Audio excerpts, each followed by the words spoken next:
Slavia Prague 0, Arsenal 3. And tell you what, that first 15 minutes was an absolute nightmare for me. Generally, we seemed second best at everything in that first 15 or so minutes. But after that, it just looked all us. It looked like we just remembered at that moment, hang on a minute, we're Arsenal. Especially after that penalty as well. After the penalty, it looked like a few nerves were hit from Slavia. It looked like we were a bit more hungry for it. And the fact that we were getting what we were getting at that point, we were getting sneaky little fouls, we were getting corners, and those are the kind of things that you expect from Arsenal. Those are the kind of things you hope that we get. Looking at the stats here, let me bring up the stats real quick. Stats. According to the stats, we had 7 corners to their 4. We had 0 offsides. We had 14 total shots and 8 on target. And that we had forced them to commit 22 fouls against us. Think about that for a second. 22 fouls. And yeah, of course, we got a few more yellow cards than I'm comfortable with. I thought we had 4 overall yellow cards, and playing with yellow cards, that can change the dynamic of the game entirely. Thankfully, however, we still won the game. We got the clean sheet. Bit disappointing, however, that they managed to get a shot on target. No, 1 shot on target. That's not how we do things here at Arsenal. We don't concede shots on target. I thought that's poor. And it especially kind of sucks that it was in the last possible minute. But I'd rather, in all honesty, I'd rather that than us conceding a goal. Now, I will say with Slavia Prague, they did come in with intent in the first 15 or so minutes.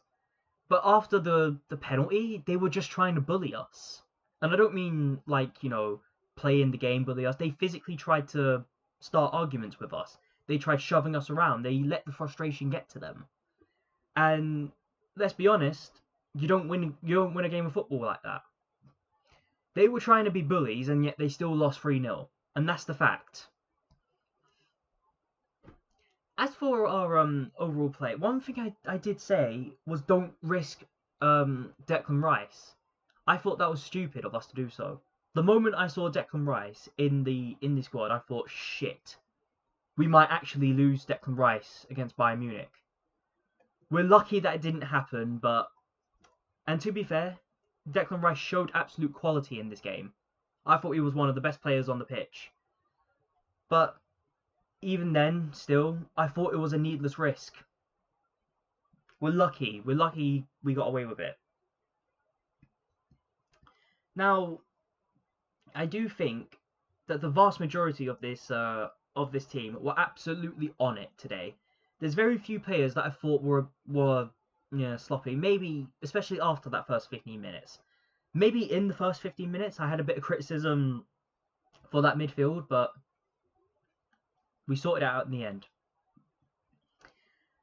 But I think that frustration was kind of getting to a bit of everyone, really. It was a kind of game where it looked like who was getting more frustrated and how were they responding.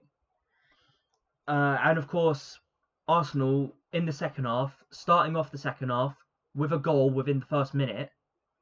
That's such a brilliant start for the second half. And it's what we needed. We absolutely needed that second goal. But Slavia Prague, they tried to pull out all the dirty tricks that they could. They failed. And this game, it shows that even if we're playing against opposition that are unexpectedly performing quite well against us, we can still put in a performance, we can still take them on, we can still get the goals. And if you look at that first 15 or so minutes, you're not thinking, shit, well, we're going to win 3-0. No one would be thinking that. It takes character to go from that first 15 minutes performance and then go to win that 3-0. We battered them after it, and we showed the character that we need to show. We've shown champions' character. Now, of course, there is still the problem that we have with injuries, and that's gonna be a problem, at least until international break, I believe. We still need to assess, I believe, Victor Gyökeres. Zubimendi's gonna be back for us, thank God. We can't afford to lose someone like Zubimendi. And we also have quite a lot of attacking players, like Martinelli, who I keep forgetting is injured for some reason. We have Kai Havertz, we have Noni Madueke, Gabriel Jesus. These attacking players we really need. We need them for the squad depth, because right now our attack has been spread thin. We're strong in all other areas, so we're strong defensively. We're quite good midfield.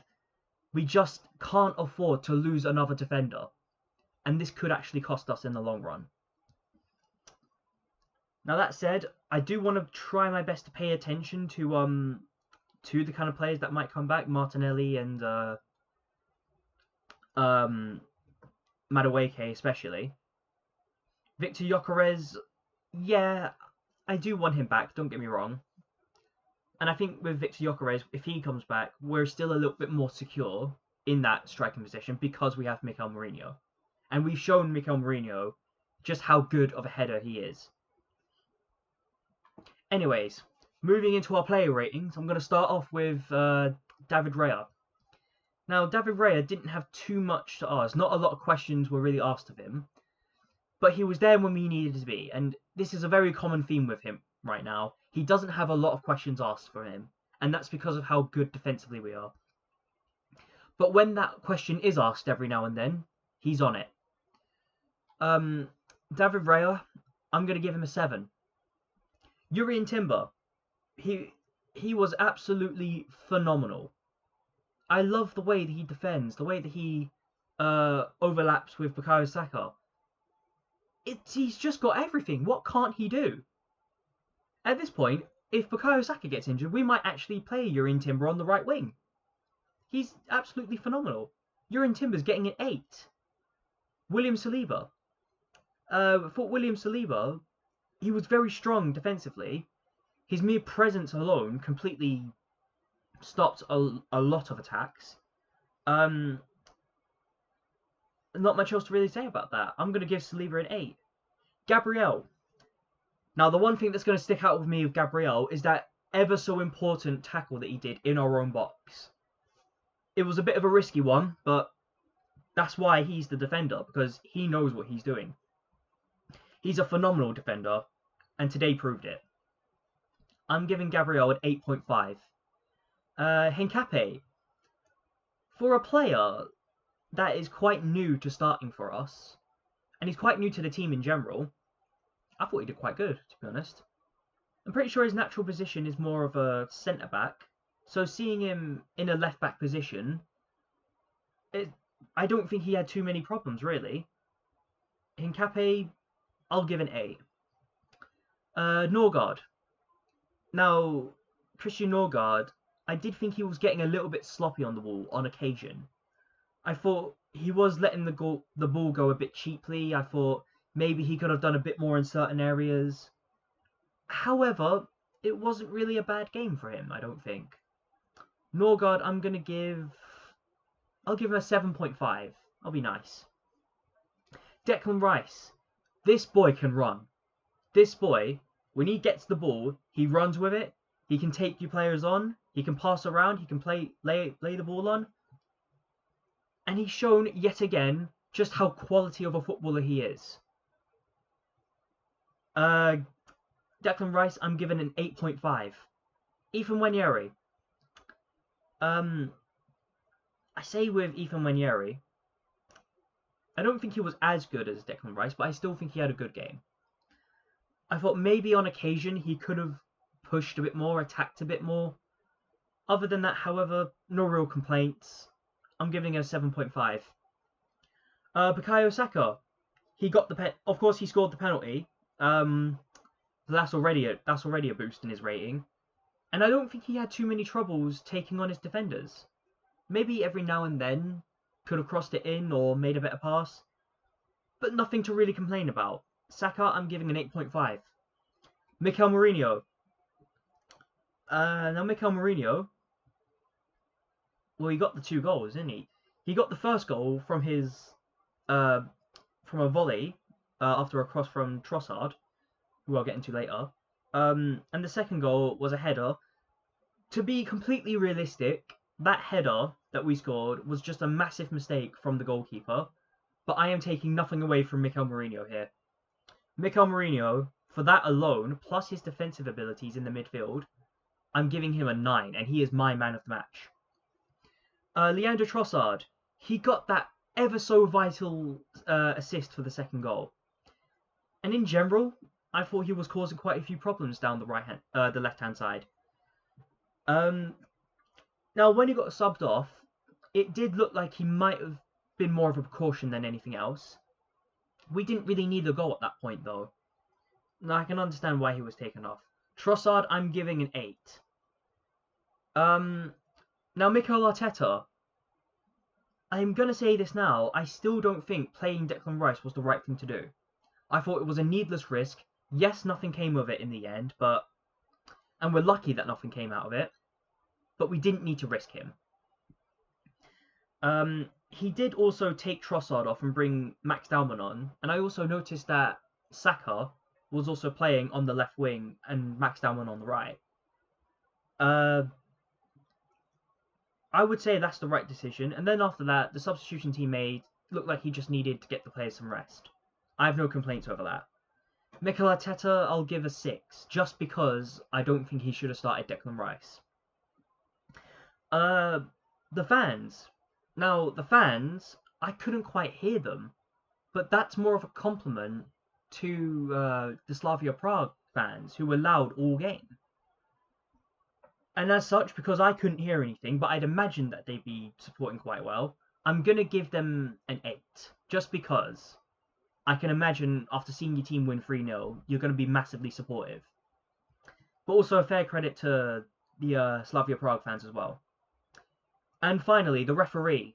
He nearly made a crucial mistake by giving away that penalty. Never in a million years was it a penalty. And you can tell from taking one look at it. He's very lucky, however, that VAR backed him on this. Overall, this referee wasn't horrible. I'm going to give this referee... I'll give him a 7. I didn't think he had a bad game, really. I thought the major mistakes that he could have made, he rectified them. So that's it for my match review. Like, share, and comment, and please do subscribe. It really does help out the channel. I believe I'm on 99 now. Are we correct? Are we on 99? Yes, we are. We're on 99 subscribers. So the next person to subscribe gives us 100. Oh my god, I didn't even realise. Well, anyways, as I said before, like, share, and comment, and please do subscribe. It really does help out the channel. We're on the verge of 100 subscribers. Please be that guy. And I will be seeing you for the match preview for Sunderland versus Arsenal. Goodbye for now.